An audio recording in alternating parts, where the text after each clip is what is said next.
সবাইকে স্বাগত দীপ্ত সংবাদে। সাথে রয়েছে দোলা ডলরের। শুরুতেই জানাবো নিটোল টাটা সংবাদ শিরোনাম।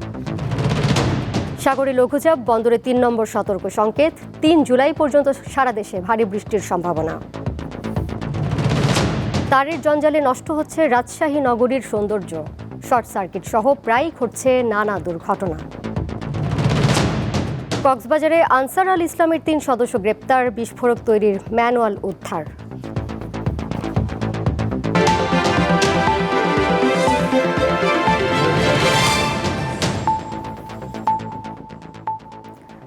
লঘুচাপের কারণে অতি ভারী বর্ষণের পূর্বাভাস দিয়েছে আবহাওয়া অফিস। একই সঙ্গে দেশের সব সমুদ্র বন্দরে ৩ নম্বর সতর্ক সংকেত দেখাতে বলা হয়েছে। ভারী বর্ষণের ফলে পাহাড়ি এলাকায় ভূমি ধসের সতর্ক বার্তাও দিয়েছে সংস্থাটি। উত্তর পশ্চিম বঙ্গোপসাগর ও তৎসংলগ্ন এলাকায় একটি লঘুচাপ সৃষ্টি হয়েছে। সেই সঙ্গে উপকূলীয় এলাকায় গভীর সঞ্চালনশীল মেঘমালার সৃষ্টি হচ্ছে বলে জানিয়েছে আবহাওয়া অফিস। এর প্রভাবে কুয়াকাটা সংলগ্ন বঙ্গোপসাগর কিছুটা উত্তাল হয়ে উঠেছে। লঘুচাপের কারণে অতি ভারী বর্ষণের পূর্বাভাস থাকায় পায়রাসহ দেশের সব সমুদ্র বন্দরে ৩ নম্বর সতর্ক সংকেত দেখাতে বলা হয়েছে। তবে ঘূর্ণিঝড়ের কোনো শঙ্কা নেই বলে জানিয়েছে আবহাওয়া অফিস। সারা বাংলাদেশেই আজকে থেকে বিভিন্ন এলাকায় বৃষ্টিপাতের তীব্রতা আস্তে আস্তে করে বৃদ্ধি পেবে এবং ২৯, ৩০, ১, ২, ৩ তারিখে বাংলাদেশে ব্যাপক বৃষ্টিপাত সংঘটিত হবে। এ আবহাওয়াবিদ আরও জানান, ভারী বৃষ্টিপাত হলে পাহাড়ি এলাকার কোথাও কোথাও ভূমিধসের সম্ভাবনা রয়েছে। ভারী বর্ষণজনিত কারণে চট্টগ্রাম, রাঙামাটি, খাগড়াছড়ি, কক্সবাজার, বান্দরবান জেলার পাহাড়ি এলাকায় ভূমিধসের সম্ভাবনা রয়েছে, কারণ টানা বৃষ্টিপাত হবে। আগামী ৩ জুলাই পর্যন্ত সারা দেশে ভারী বৃষ্টিপাত হবার সম্ভাবনা রয়েছে বলে আবহাওয়া পূর্বাভাসে বলা হয়। আফরিদ হাসান, দীপ্ত বার্তা কক্ষ।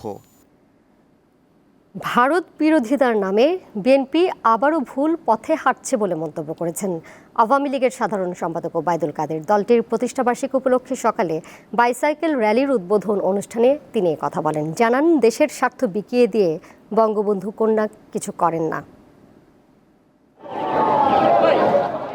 আওয়ামী লীগের ৭৫তম প্রতিষ্ঠাবার্ষিকীর অংশ হিসেবে রাজধানীতে বাইসাইকেল শোভাযাত্রার আয়োজন করে ঢাকা উত্তর সিটি কর্পোরেশন।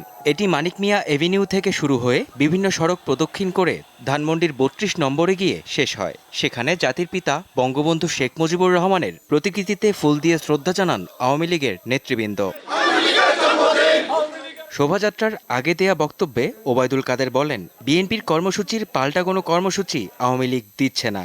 আগে থেকেই সারা দেশে আওয়ামী লীগের বর্ষপূর্তি উপলক্ষে কর্মসূচি চলছে। এ সময় বিএনপির প্রতি ইঙ্গিত করে তিনি বলেন, ভারত বিরোধিতার নামে দলটি ভুল পথে যাচ্ছে।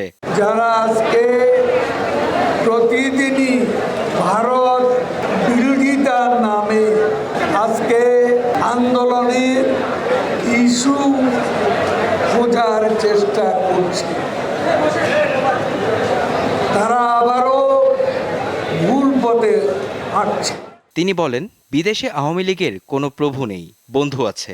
আমরা যা করি বঙ্গবন্ধুর কন্যা বাংলাদেশের স্বার্থেই করে, স্বার্থ বিকিয়ে দিয়ে কারো সাথে বঙ্গবন্ধুর কন্যা কোনো বন্ধুত্ব বন্ধনে আবদ্ধ। আওয়ামী লীগের প্রতিষ্ঠাবার্ষিকী উপলক্ষে রাজধানীতে পৃথক এক আলোচনা সভার আয়োজন করে education research and development forum. এতে বক্তারা বলেন, বাংলাদেশের উন্নয়নের স্বার্থেই ভারতের সঙ্গে সুসম্পর্ক প্রয়োজন। সম্পর্ক খারাপ থাকতো তাহলে কিন্তু খবর ছিল। মেহেদী হাসান, দীপ্ত সংবাদ, ঢাকা। বৃষ্টির অজুহাতে উত্তপ্ত বাজারে আরেক দফা বেড়েছে বিভিন্ন শাকসবজির দাম। ২০০ টাকা পার করেছে কাঁচামরিচের কেজি। সবজির দামও বেশ চড়া। পেঁয়াজ বিক্রি হচ্ছে ১০০ টাকা কেজিতে। মাছের বাজারে যেন রীতিমতো আগুন জ্বলছে। বর্ষা চলছে এখন ঋতুচক্রে। মেঘলা আকাশে থেমে থেমে চলছে বৃষ্টি। আষাঢ়ের সেই কালো মেঘের মতোই বাজারের হালচালে ঢাকা পড়ে আছে ক্রেতার মন। বৃষ্টির অজুহাতে রাজধানীর কারওয়ান বাজারে কাঁচামরিচের দাম ডাবল সেঞ্চুরি পার করেছে। এছাড়া বেশিরভাগ সবজির দামও গড়ে 50 টাকার উপরে, এমনকি কচুরমুখীর কেজিও 100 টাকা ছুঁয়েছে। সব জিনিসের দামে বেশি, কচুর লটি 80 টাকা থেকে 120 টাকা। এত দাম বেড়ে গেলে কিভাবে চলবে বলেন? চতুর্দিকে আপনার পানি, তো পানির কারণে আপনার সব দিকে অনেক জায়গায় বন্ধ হয়ে। কুরবানির ঈদের আগে থেকেই চড়া পেঁয়াজের বাজার, এর দাম এখন 100 টাকা, বাজার ভেদে যা আরো বেশি। তবে স্থিতিশীল রয়েছে রসুনের দাম। গত শুক্রবারের চেয়ে আজকে একটু বেশি মনে হচ্ছে দাম, বৃষ্টির কারণে আর মরিচের আমদানি কম। মাছের বাজারে দাম শুনেই ক্রেতার চোখ কপালে ওঠার দশা। চিংড়ি মান ভেদে 1300 টাকা পর্যন্ত চাইছেন বিক্রেতারা। বাসা মাছ আছে 600 টাকা কেজি, গোলসা আছে 700 টাকা কেজি, বেলি বেচতে আছে 700 টাকা কেজি, আজকে 500। পাইলা মাছ গুড়াটা বেচতে আছে 600 টাকা কেজি। সবের নিয়ন্ত্রণের মধ্যে আছে, খাইতে পারবো। যেখানে আমরা রুই মাছ 300, 350 টাকা, 400 টাকা কেজি খেতাম, এখন তো 500, 550 নিচে পাওয়াই যাচ্ছে না। স্থিতিশীল রয়েছে গরু খাসির মাংসের দাম। গরু 750 ও খাসি 1100 টাকায় বিক্রি হচ্ছে। স্বস্তিকা সিংহ, দীপ্ত সংবাদ, ঢাকা। পরিষ্কার পরিচ্ছন্নতার রাজশাহী মহানগরীর সুনাম দেশ জুড়ে, কিন্তু নগরের সৌন্দর্য নষ্ট হচ্ছে বিদ্যুৎ, ইন্টারনেট ও স্যাটেলাইট কেবল অপারেটরদের তারের জঞ্জালে।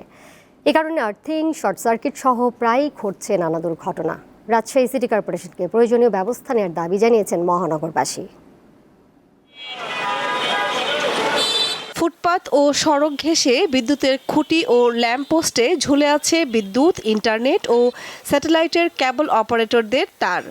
পুরো শহরের সৌন্দর্য ম্লান করে দিয়েছে এসব তারের জঞ্জাল। সাহেববাজার 0 পয়েন্ট RDA মার্কেটের সামনে, মণিচত্বর, নিউ মার্কেট, বর্ণালী মোড় সহ রাজশাহী মহানগরী জুড়ে একই চিত্র। তারগুলো আমাদেরকে সবসময় একটা ঝুঁকিকর অবস্থার মধ্যে ফেলেছে। ডিসের এত যে তারগুলো আছে, এগুলো সব কিন্তু তারা মাটির নিচ দিয়েও করতে পারে। তারের এই জঞ্জালে পাখি এসে খড়কুটা দিয়ে তৈরি করছে বাসা। এতে শর্ট সার্কিট সহ ঘটছে অগ্নিকাণ্ডের মতো দুর্ঘটনাও। পাখিতে জন্য অনেক দুর্ঘটনাও ঘটে এবং অগ্নিসংযোগও হয়। এর জন্য আমাদের যেমন দুর্ভোগ বাড়ছে এবং নগরীর সৌন্দর্য নষ্ট হচ্ছে। এখানে রাস্তার নিচ দিয়ে তার যাবে এবং নিরাপদ নগরী হবে, সেটি কেন ভাবলাম না। রাজশাহী সিটি কর্পোরেশনের দাবি, তারের জঞ্জাল সরাতে সংশ্লিষ্টদের বরাবর চিঠি পাঠানো হলেও অবস্থার কোনো পরিবর্তন হয়নি। কেবলের যারা মালিক রয়েছে বা ওয়াইফাই যারা বিজনেস করছে, তাদেরকে চিঠি দিয়েছি যে আপনারা এগুলো সরানোর ব্যবস্থা করেন। তাদের কাছ থেকে আমরা সেইভাবে কোনো রেসপন্স পাচ্ছি না। তো আমরা আবার তাদেরকে চিঠি প্রদান করব এবং যেন তারা এইটা যদি সরিয়ে না ফেলে বা এটার ব্যবস্থা গ্রহণ না করে, তাহলে যে আইন অনুযায়ী যে ব্যবস্থা নেওয়া সেটা আমরা সিটি কর্পোরেশনের পক্ষ থেকে নিব। দ্রুত এই সমস্যার সমাধান না হলে যে কোনো সময় বড় ধরনের দুর্ঘটনার সম্ভাবনা রয়েছে বলে মনে করেন সচেতন নাগরিকরা। দীপ্ত, বার্তা কক্ষ। এবার কেওএসটিএল চট্টগ্রাম সংবাদ।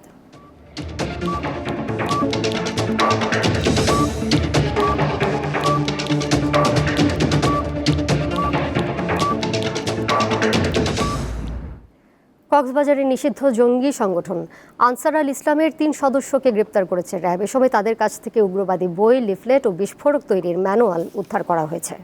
র্যাব সদর দপ্তরের গোয়েন্দা শাখা এবং র্যাব 15 এবং র্যাব 7-এর যৌথ আভিযানিক দল গোয়েন্দা তথ্যের ভিত্তিতে বৃহস্পতিবার গভীর রাতে কক্সবাজারের চৌফলদন্ডি এলাকায় অভিযান চালিয়ে তাদের গ্রেপ্তার করে।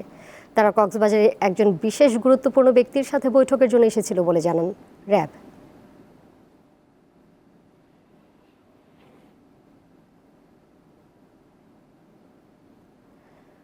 চট্টগ্রামের রিয়াজউদ্দিন বাজারের একটি ভবনে ভয়াবহ অগ্নিকাণ্ডে 3 জন নিহত হয়েছেন, আহত হন 2 জন। গতরাতে তামাকুমন্ডি লেনের মোহাম্মদিয়া প্লাজায় এই অগ্নিকাণ্ডের ঘটনা ঘটে। ফায়ার সার্ভিসের 8টি ইউনিটের 4 ঘন্টার চেষ্টায় আগুন নিয়ন্ত্রণে আসে। ফায়ার সার্ভিস জানায়, রাত 2টার দিকে মার্কেটের 2য় তলার একটি মোবাইল ফোনের দোকান থেকে আগুনের সূত্রপাত হয়। মুহূর্তেই পুরো মার্কেটে ছড়িয়ে পড়ে আগুন। অতিরিক্ত ধোঁয়ায় শ্বাসরোধ হয়ে 3 জনের মৃত্যু হয়েছে।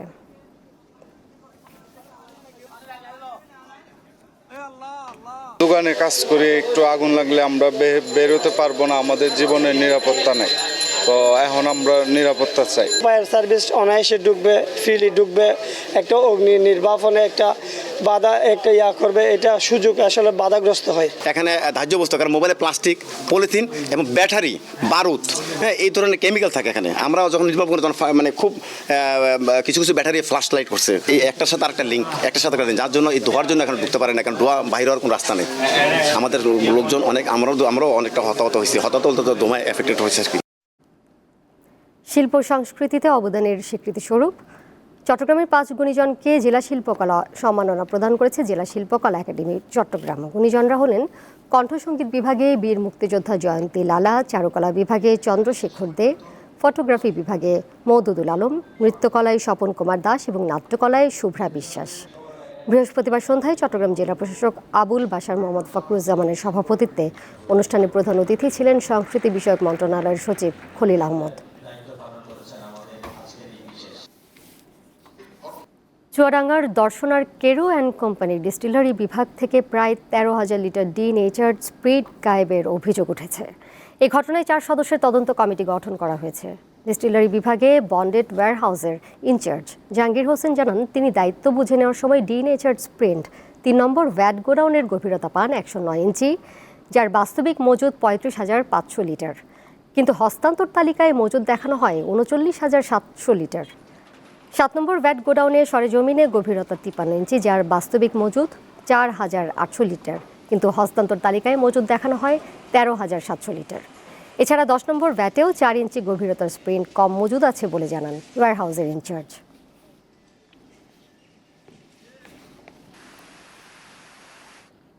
পটুয়াখালীতে 26,880 ক্যান নিষিদ্ধ চাইনিজ বিয়ার সহ 3 যুবককে গ্রেপ্তার করেছে মাদকদ্রব্য নিয়ন্ত্রণ অধিদপ্তর। ভোরে পটুয়াখালী টোল প্লাজা থেকে একটি কাভার্ড ভ্যান সহ এসব মাদক জব্দ করা হয়। পটুয়াখালী মাদকদ্রব্য নিয়ন্ত্রণ অধিদপ্তরের সহকারী পরিচালক এনায়েত হোসেন জানান, গোপন সংবাদের ভিত্তিতে অভিযান চালিয়ে এসব মাদক উদ্ধার করা হয়েছে। ধারণা করা হচ্ছে চীন থেকে নৌপথে এসব মাদক পায়রা বন্দর হয়ে কলাপাড়ায় আনা হয়। এই ঘটনায় পটুয়াখালী তাপবিদ্যুৎ কেন্দ্রের ঠিকাদারি চাইনিজ প্রতিষ্ঠান ওরিয়েন্টাল পার্লের 2 কর্মচারী সহ 3 জনকে গ্রেপ্তার করা হয়েছে।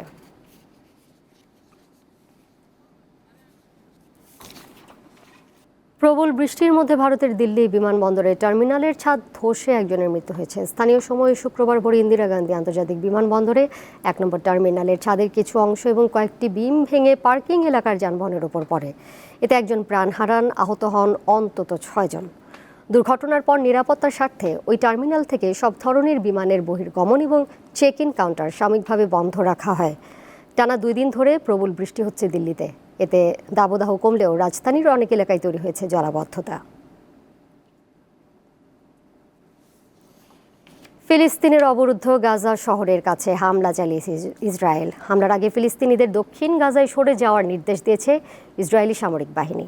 বৃহস্পতিবারের এই হামলায় প্রাণ হারিয়েছেন 47 ফিলিস্তিনি, আহত হয়েছেন আরও 52 জন।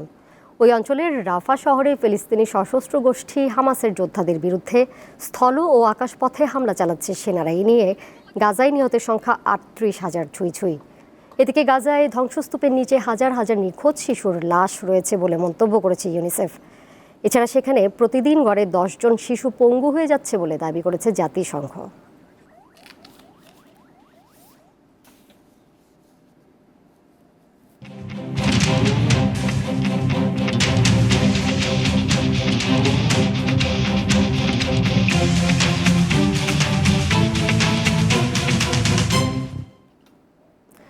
টি-20 বিশ্বকাপে ব্যর্থতার কারণে নিজেরাও হতাশ বলে জানালেন বাংলাদেশ দলের সহ অধিনায়ক তাসকিন আহমেদ। সকালে ওয়েস্ট ইন্ডিজের অ্যান্টিগা থেকে দেশে ফিরে তিনি আরও জানান, সাকিব মাহমুদুল্লাহর মতো 2 সিনিয়র খেলোয়াড়ের ফর্মে না থাকা বড় প্রভাব ফেলেছে। প্রতিবার দেশে ফেরা দৃশ্যটা প্রায় একই রকম। শুক্রবার বিমানবন্দরে শান্তদের বহন করা বিমানটিও ঢাকার মাটি স্পর্শ করে নির্ধারিত সময়ের অন্তত আধ ঘন্টা পর। যাওয়ার আগে যতটা হাসি ছিল তাসকিনদের মুখে, ফেরার পর তার লেশ মাত্র নেই। লাস্ট ম্যাচটা আমরা সবাই একটু ডিসঅ্যাপয়েন্টেড হয়েছি। আমরা জেতার চেষ্টাই করেছিলাম প্রথমে 12 ওভারের মধ্যে, পরে যখন আমরা বুঝতে পারলাম 12 ওভার আসলে চেস করা পসিবল না, তখন নর্মালি ট্রাই করছিল সবাই, তাও জিততে পারিনি। এত লম্বা কখনোই আমি ক্রিকেট খেলার পরে বাংলাদেশ টিমের লাস্ট 10 বছর ধরে প্রায় খেলতেছি, তো কখনোই এরকম লম্বা ব্যাটিংয়ে ব্যাট টাইম দেখি নেই, আশা করি এটা খুব দ্রুতই কেটে উঠবে। বিশ্বকাপে 7 ম্যাচে এক অর্ধশতকে সাকিবের নামের পাশে রান 111 আর মাহমুদুল্লাহর ব্যাট থেকে এসেছে 95 রান। বল হাতেও তাদের সফল বলা যাবে না, যার খেসারত দিতে হয়েছে মাঠে, এমনটাই জানালেন সহ অধিনায়ক। হ্যাঁ, এই দুজন সিনিয়র খেলোয়াড়ের অফ ফর্ম আমাদের দলে তারা ফর্মে না থাকে অবশ্যই আমাদের ইফেক্ট পড়েছে, কিন্তু মাঠের বাইরে ইফেক্ট পড়ে না, কারণ মাঠের বাইরে তারা সবসময় গুড টিম ম্যান। বিশ্বকাপ থেকে কি পেল বাংলাদেশ এমন প্রশ্নে তাসকিনের জবাব, একেবারে খালি হাতে ফেরেননি তারা। Through out the tournament bowling department ভালো করছে, সুপার 8-এ উঠছি সর্বপ্রথম, এবার ওয়ার্ল্ড কাপ T20 ওয়ার্ল্ড কাপে আমরা 3টা জয় পাইছি। দলের সঙ্গে শুক্রবার ফেরেননি লিটন দাস ও সৌম্য সরকার, তাদের ফেরার কথা শনিবার। এছাড়া সাকিব ফিরেছেন আগের দিন, আর কোচিং স্টাফের সদস্যরা দুবাই থেকে যে যার মতো ছুটিতে গেছেন, তারা ফিরবেন 19 জুলাই। মোহাম্মদ হাসিব, দীপ্ত স্পোর্টস, ঢাকা। এবারে জানিয়ে দেব একটু ভিন্ন রকম খবর। নাক দিয়ে টাইপ করে গিনেস বুক অফ ওয়ার্ল্ড রেকর্ডসে নাম লিখিয়েছেন ভারতের বিনোদ কুমার চৌধুরী। নাক দিয়ে দ্রুত ইংরেজি বর্ণ লিখে নিজেরই গড়া রেকর্ড ভেঙেছেন তিনি, আর এ নিয়ে তৃতীয়বারের মতো গিনেস বুকে নাম তুললেন বিনোদ। অনেকেই প্রতিবন্ধকতার কারণে আঙুল ছাড়া অন্য অঙ্গ দিয়ে কিবোর্ড চালান, কিন্তু ভারতের বিনোদ কুমার কৌতূহলবশত নাক দিয়ে টাইপ করেই হয়ে গেছেন গিনেস ওয়ার্ল্ড রেকর্ডধারী। রেকর্ড গড়তে ঘন্টার পর ঘন্টা অনুশীলন করতেন তিনি। আমার কাজ হচ্ছে কম্পিউটারে লেখা, এ কারণে আমি কম্পিউটারে বিভিন্ন কৌশলে লিখে রেকর্ড করার কথা চিন্তা করেছিলাম। এই কাজটি আমার আবেগ বা আসক্তির পাশাপাশি জীবিকার সঙ্গেও জড়িত। 2023 সালে প্রথম নাক দিয়ে লিখে রেকর্ড গড়েন তিনি। ওই সময় তিনি 27.80 সেকেন্ডে ইংরেজি বর্ণমালা লিখেছিলেন। পরে একই বছর তিনি 26.73 সেকেন্ডে লিখে আগের রেকর্ড ভাঙেন। এবার তিনি ইংরেজি 26টি বর্ণ লিখতে সময় নিয়েছেন 25.66 সেকেন্ড। আমার স্বপ্ন হচ্ছে সাবেক ভারতীয় ক্রিকেটার সচিন টেন্ডুলকারের মতো রেকর্ড ভেঙে রেকর্ড করা। কম্পিউটার মেরামতের পাশাপাশি কম্পিউটারের ডাটা এন্ট্রির কাজ করেন বিনোদ। নাক দিয়ে টাইপের এই গুণের জন্য টাইপিং ম্যান অফ ইন্ডিয়া হিসেবে পরিচিতি পেয়েছেন তিনি। লুৎফা ফৌজিয়া, দীপ্ত, বার্তাকক্ষ। শেষ করব দীপ্ত সংবাদ, যাবার আগে নিটল টাটা সংবাদ শিরোনাম জানিয়ে দেব আরও একবার। সাগরে লঘুচাপ, বন্দরে 3 নম্বর সতর্ক সংকেত। 3 জুলাই পর্যন্ত সারা দেশে ভারী বৃষ্টির সম্ভাবনা। তারের জঞ্জালে নষ্ট হচ্ছে রাজশাহী নগরীর সৌন্দর্য। শর্ট সার্কিট সহ প্রায়ই ঘটছে নানা দুর্ঘটনা। কক্সবাজারে আনসার আল ইসলামের 3 সদস্য গ্রেপ্তার, বিস্ফোরক তৈরির ম্যানুয়াল উদ্ধার।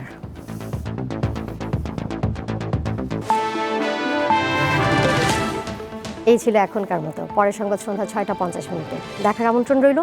এছাড়া আরও তথ্য এবং বিনোদনের নানা খবরাখবর জানতে যুক্ত থাকুন দীপ্তর ডিজিটাল প্ল্যাটফর্মে। সবাইকে ধন্যবাদ।